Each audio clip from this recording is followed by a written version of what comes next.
कोणत्याही बँकेचं कर्ज तुम्ही घेतलं असेल तर तुमच्यासाठी खूप मोठी आनंदाची बातमी। रिझर्व्ह बँक ऑफ इंडियाने नवीन नियमावली जाहीर केलेली आहे, ज्यामुळे कर्जदारांचा मोठा फायदा होणार आहे।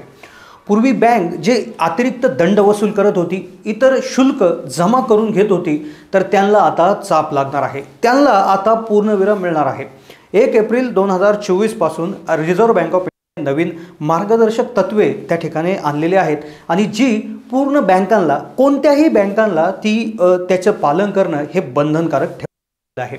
यामुळे कर्जदारांचा प्रचंड मोठा फायदा होणार आहे। कोणत्याही बँकेचं कर्ज जर तुम्ही घेतलेलं असेल तर हा व्हिडिओ शेवटपर्यंत पाहत राहा, नक्कीच तुमचा फायदा होईल। पण चॅनलला जर नवीन असाल तर जरूर सबस्क्राइब करा। तर आपण माहिती घेतोय, रिझर्व्ह बँक ऑफ इंडियाने कर्जाच्या संदर्भात नवीन मार्गदर्शक तत्वे ही त्या ठिकाणी आणलेली आहेत।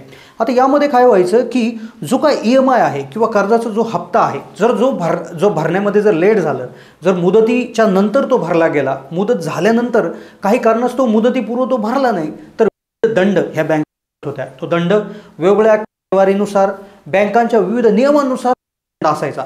या व्यतिरिक्त तो असाही असायचा की जास्त लेट होईल तितका जास्त दंड ह्या बँका आकारायच्या। या व्यतिरिक्त इतरत्र शुल्क देखील ऍड करून आपल्याला तो हप्ता भरावा। फार मोठं ग्राहकांना याचा त्रास होत होता। अगदी वादविवाद त्या ठिकाणी बँक माध्यमात होत होते। रिझर्व्ह बँक ऑफ इंडियाला प्रचंड ग्राहकांनी तक्रार देखील दाखल केल्या होत्या। मग यावेळेस गव्हर्नमेंट ऑफ इंडियाची जी काय रिझर्व्ह बँक ऑफ इंडिया आहे, जी बँकांची बँक आहे, त्यांनी 31 डिसेंबर 2023 रोजी काही तत्वे अंमलात सुरुवात केली होती।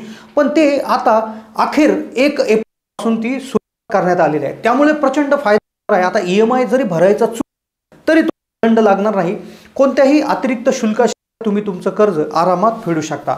आता काय आहे, मार्गदर्शक तत्वे काय आहेत ते एकदा जाणून घेऊया। कसा कर्जदारांना फायदा होईल याविषयी आपण माहिती घेणार आहोत। आता काय व्हायचं की जर एखादा हप्ता जर तुमचा तर बँक काय करायची, कुठला तरी दंड आकारायचे।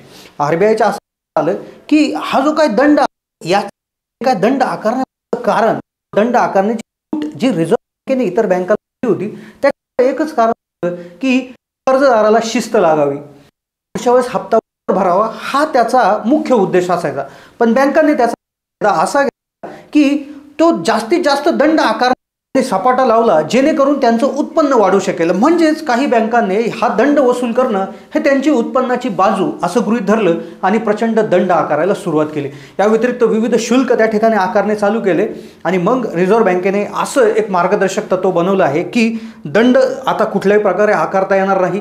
विशेष केसमध्येच हा दंड आकारता येईल। शुल्क देखील आकारणं आता फार अवघड बँका आहे। त्यामुळे बऱ्याच वेळा आता जर एखादा EMIचा हप्ता जर तुमचा चुकला, भरताना जर त्या ठिकाणी काही अडचणीस तो राहिला, तर बऱ्याच वेळा आता तुम्हाला दंड देखील लागू शकत नाही किंवा अतिशय नगण्य दंड तुम्हाला भरावा लागू शकतो। कुठलेही अतिरिक्त शुल्क तुम्हाला लागणार नाही। तर असे मार्गदर्शक तत्वे त्यामध्ये आहे।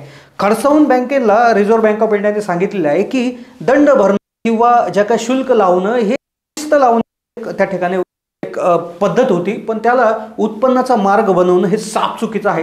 मग या मार्गदर्शक तत्वानुसार आता EMI किंवा EMI वर अतिरिक्त शुल्क, दंड या सर्व गोष्टी आता इथून पुढे नाहीशा होण्याच्या मार्गावर। तर ही होती महत्त्वाची अपडेट। तर कशी वाटली माहिती कमेंट माध्यमातून कळवा। चॅनलला नवीन असेल तर सबस्क्राइब करा।